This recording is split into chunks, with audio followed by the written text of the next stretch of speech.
Sinakto ng masasamang loob sa pananalasa ng Bagyong Uwan ang panloloob nila sa isang fast food sa Santa Maria, Bulacan.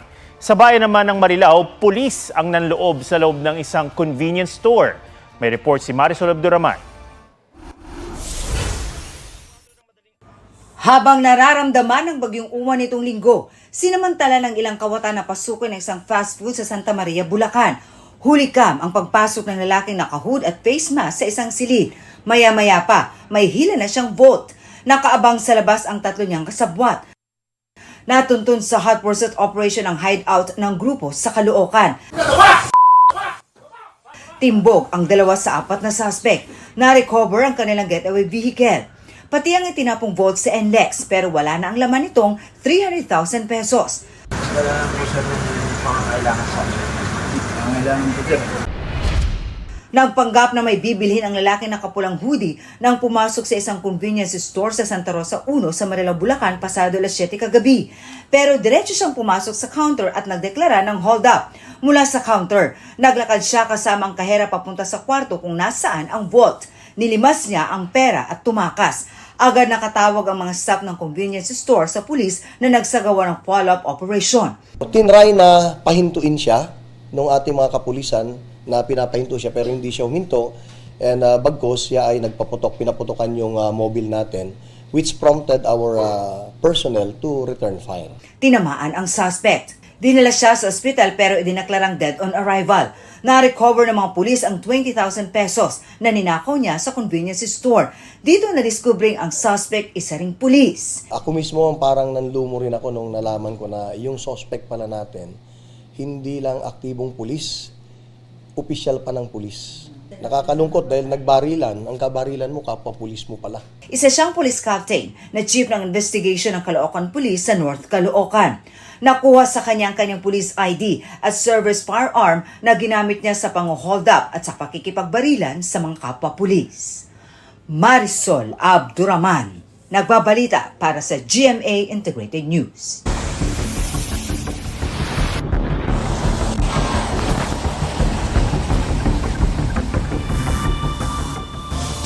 Bakas ang pinsalang iniwan ng Bagyong Uwan sa paghambalos nito sa norte. Sa Cagayan, mga trosong tinangay ng umapaw na ilog ang sumira sa mga bahay. May report si June Veneracion. Taas po kami ng bubong. Napilitang manatili sa bubong ng kanilang bahay ang mga residenteng ito. Kuha yan ng kasagsagan ng pananalasa ng Bagyong Uwan sa Tuaw, Cagayan. Yung mga alaga namin, mga biik. Kasama rin nila ang mga alagang hayop. Mabilis na bumaha sa bayan bunsod ng pag-apaw ng Chico River. Abot hanggang dibdib ang tubig sa ilang lugar. Kaya kailangan ilikas ang ilang residente. Ito na yung pinakamalakas na bagyo na naranasan namin dito. Ang mga gamit sa bahay, basa lahat, walang nailigtas, sir. Kasi yung sa loob ng bahay, sir, putik lahat, sir. Sa barangay Barangkwag, bakas pa ang dilubyo sa paghupa ng baha. Kasabay ng pagragasa ng tubig, ang mga tinangay na troso na sumira sa maraming bahay. Paano na kami magsisimula? Yung tindahan namin, sir, wala na. Wala na pang kabuhayan. Talagang yung mga bahay ay tinamaan ng mga troso na galing sa taas, galing Kalinga and Mountain Province. Maging ang lungsod ng Tuguegarao, nalubog din sa mataas na baha. Halos abot na mga bubong. Tumulong na ang Philippine Red Cross sa pagpapalikas sa mga binahang residente. Perwisyo naman sa ilang motorista ang naitalang landslide sa kahabaan ng Nueva Vizcaya, Pangasinan Road. Humambalang doon ang mga malalaking bato. Sa ngayon, mga motor pa lang ang pinapayagang dumaan. Sa Dagupan City, Pangasinan, storm surge o daluyong ang nagpatumba sa ilang bahay sa barangay Bonuan, Giset. Hindi namin akalain na ganyan mangyari. Kala namin yung parang dati lang na bagyo, yung ordinary lang. Yung pala talagang napakalakas pala. Pati mga resort cottages at mga bangka nasira. Sa kaparehong barangay, isang heavy equipment naman na nabagsakan ng bakal na commercial signage. Dahil yan sa malakas na hanging dala ng bagyo.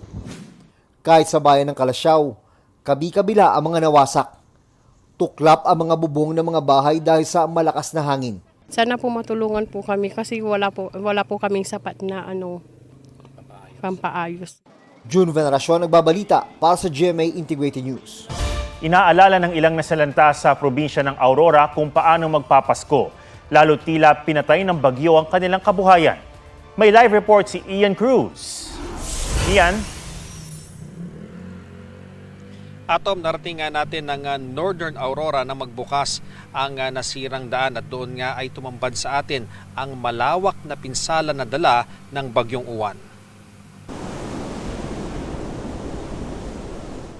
Unti-unting bumabangon ang Aurora pero bakas ang hirap lalo na sa mga kalsadang wasak at kabuhayang tila binura ng bagyong uwan.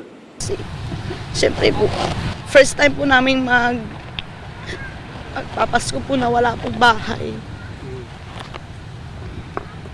Maawa po ako sa mga anak ko po. Kahit sa inaasahan kong pananiman, kahit konti nga lang na pangtaguyod ko sana, nawala pa po. Troso, poste, naglalakihang bato ang makikita sa paligid. Isang bako pa ang nahulog sa hukay na nilikha ng storm surge at nakapanlulumong pagmasdan ang mga dinarayong pasyalan. 40 resort ang nasira ng daluyong na abot sa 20 talampakan. Sugatan pati ang resort owner na si Larry. Yung mga ibang nagtatrabaho talaga po kailangan din na lang naman sana nila ng konting tulong. Kung hindi man sa ating pamahalaan, sa mga taong may mga puso at kumakatok kami sa inyong puso, na sana kami naman po itulungan. Sa Janed, tila biyaya para sa mga residente ang dumadaloy na tubig mula sa bundok. Sa Dinalungan kung saan naglandfall ang bagyo, halos walang bubong na naiwan sa mga bahay sa coastal areas. Umuugong po yung kapaligiran tapos nababasag po yung salamin na po doon. Sa evacuation? Opo. Hanggang sa Dilasag, tila na-wash out ang mga bahay. Anong gamit niyo po yung isalba niyo? Wala nga po, talagang lahat yan, litong-litong na yata yun ang mga alon. Pati mga damit namin, basa. Wala talaga sa amin natira dyan. Ganyan rin sa bayan ng Kasiguran. Yung kasalukuyan pong malakas ng bagyo ay lumipat na po ako sa malaking bahay na kapitbahay namin. Hindi ko na po inintindihing bahay ko. Nabuwal rin ang mga poste at puno, pati police station. Pinasuko ng bagyo, kaya ang bakanteng detention cell naging kanlungan ng mga pulis. Maaring kapantay o higit pa raw sa storm surge ng superbagyong Yolanda ang nilikha ng superbagyong Uwan na umabot sa 5 to 7 meters ayon sa mga nag-iikot na storm chasers ng Pag-asa. 5 to 7 may kukumpara natin dun sa Yolanda na nga Kasi ang Yolanda, more or less 6 meters siya Pwede natin sabihin, Yolanda-like pala to. Pwede na rin siya. Pwede ko lang sabihin. Masabi mo, 5 to 7 pa, mas mataas pa. Mare, kasi yun level lang ng surge yun. Hindi pa natin kinukonsider yung wave talaga. Kasi kung sasama mo yung alon, mas mataas.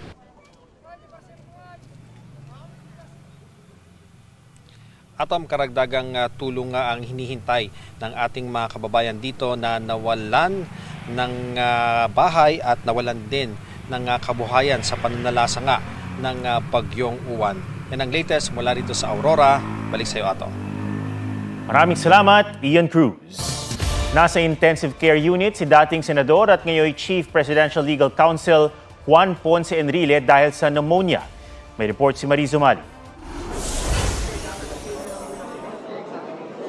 Sa edad na 101, nasaksihan ni Juan Ponce Enrile ang iba't ibang yugto ng kasaysayan ng Pilipinas. Isa siya sa naging mukha ng martial law at sa people power. 4 na beses pang naluklok bilang senador hanggang sa naging Chief Presidential Legal Counsel ng kasalukuyang Administrasyong Marcos. Sa sesyon ng Senado kanina, tumayo si Senador Jinggoy Estrada at humiling ng dasal para kay Enrile. Nakatanggap daw siya ng impormasyong malala ang kondisyon ng dating senador. I have just received a very, very sad information that our former colleague, former Senate President Juan Ponce Enrile, is currently in the intensive care unit of an undisclosed hospital suffering from pneumonia. I heard from a reliable source, a very, very reliable source, that he has slim chances of surviving. Ang anak ni Enrile na si Katrina Ponce Enrile, kinumpirmang nasa ICU ang ama at hindi raw maganda ang lagay. Sa loob ng 50 taong paglilingkod bilang kawani ng gobyerno, 8 administrasyon ang pinagsilbihan ni Enrile. Naka-4 na termino si Enrile bilang senador at naging Senate President noong 2008 hanggang 2013. Naging Defense Minister siya noong administrasyon ni dating Pangulong Ferdinand Marcos Sr. at isa sa sinasabing arkitekto sa likod ng pagdedeklara ng martial law noong 1972. Noong 2014, nasangkot si Enrile sa pork barrel scam at kinasuhan ng plunder.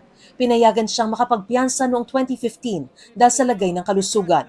Nitong October 24, dumalo si Enrile sa pamamagitan ng video conferencing sa promulgation ng kanyang kaso sa Sandigan Bayan. Tuluyan siyang inabsuelto sa lahat ng kaso sa pork barrel issue. Mariz Umali nagbabalita para sa GMA Integrated News. Balik bilang chairman ng Senate Blue Ribbon Committee si Senate President Pro Tempore Ping Lacson matapos walang kumontra sa botohan sa plenaryo. October 6 nang magbitiw si Lacson bilang committee chairperson dahil umano sa mga pahayag ng ilang senador sa takbo ng investigasyon sa mga flood control project. Ang pagdinig dyan itutuloy na sa Biyernes. Iimbitahan raw at pahihintulutang dumalo si dating Congressman Zaldico kahit via video conferencing. Imbitado rin sina dating House Speaker Martin Romualdez, ang 17 congressman na pinangalanan ng mga diskaya at si Congressman Eric Yap na dating House Appropriations Committee Chairman. Samantala, ang nadadawit din sa maanumalyang flood control projects na si dating Public Works Secretary Manuel Bonoan lumipad pa Amerika. Pinayagan yan matapos makumpirma ng immigration officer sa Justice Department na walang hold departure order o warrant of arrest laban sa kanya, bagamat merong immigration lookout bulletin order sa kanya. Iniimbestigahan na ng Interior and Local Government ang mga lokal na opisyal na lumabas ng bansa sa kasagsagan ng pananalasa ng mga bagyo. Unang-una sa Pangulo, hindi po niya gusto to. Hindi niya po gusto na ang mga liderato ay chill lang. Dahil dapat trabaho, hindi bakasyon. Ayon kay Palace Press Officer Claire Castro, nakadepende sa resulta ng investigasyon kung ano ang ipapataw na parusa sa mga naturang opisyal. Bibigyan daw ng pagkakataong magpaliwanag ang isang opisyal kung bakit di agad ito nakabalik sa oras ng kalamidad.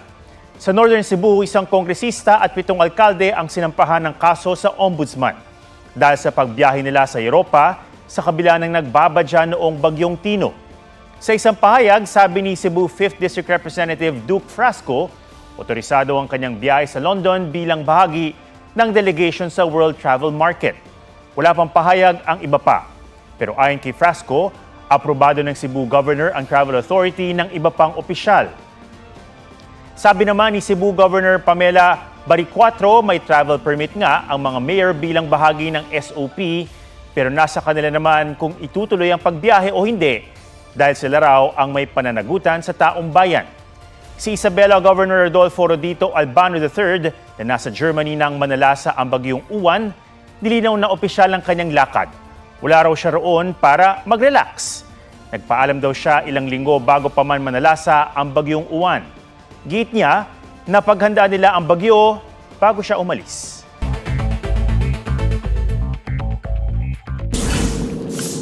Di kinapananggasana sa Paco River ng mga taga-Ubando, Bulacan, tuluyang nagiba matapos bagyuhin. Ayon sa Ubando LGU, hindi bababa sa 25 million pesos ang kailangan para maayos ito.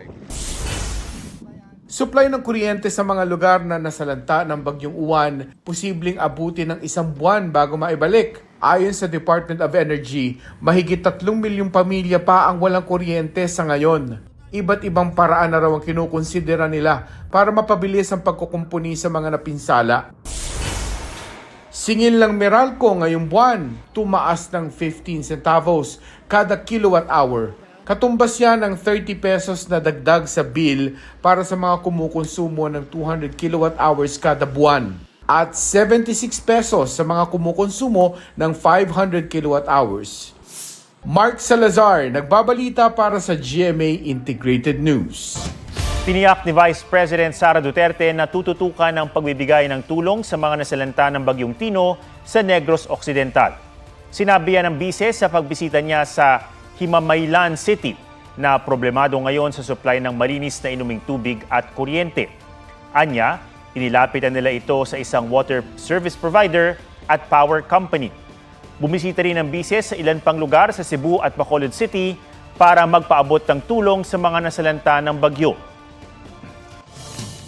Nasa bansa ngayon si dating United Nations Secretary General Ban Ki-moon para sa Asian Forum on Enterprise for Society. Sa kanyang talumpati, binigyang diin ni Ban ang pagkakaroon ng global solution sa iba't ibang krisis sa mundo sa pamamagitan ng partnership. Gaya na lang anya sa paglaban sa climate change na hindi lang daw dapat nakadepende sa mga lider ng bansa, kundi sa pakikipagtulungan din ng mga mamamayan nito. Na-courtesy call din si Ban kay Pangulong Bongbong Marcos.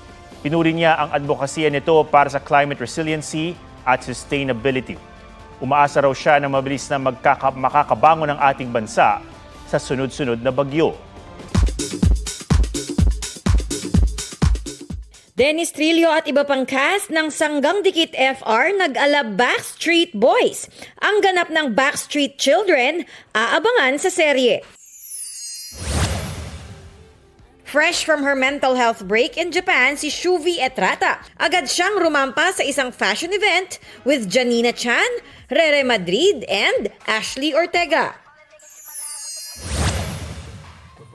Game din siyang nakipag-showdown sa mascot na si Shuvi Du during her fan meet. You poured your effort, your time, your love sa lahat ng hirap, sa mga panahong tahimik, sa mga panahong sobrang saya. There were times na gusto ko na sumuko or I doubted myself. Diba sila? Bakit pa ako susuko? Ang ingay nyo. Balik bansa naman si Barbie Forteza na enjoy sa pagbisita sa kapatid niya sa Amerika at paglahok sa isang fun run. Next sa calendar ni Barbie ang pag-attend sa 30th anniversary ng Sparkle GMA Artist Center this Saturday sa MOA Sky Amphitheater. Athena Imperial nagbabalita para sa GMA Integrated News.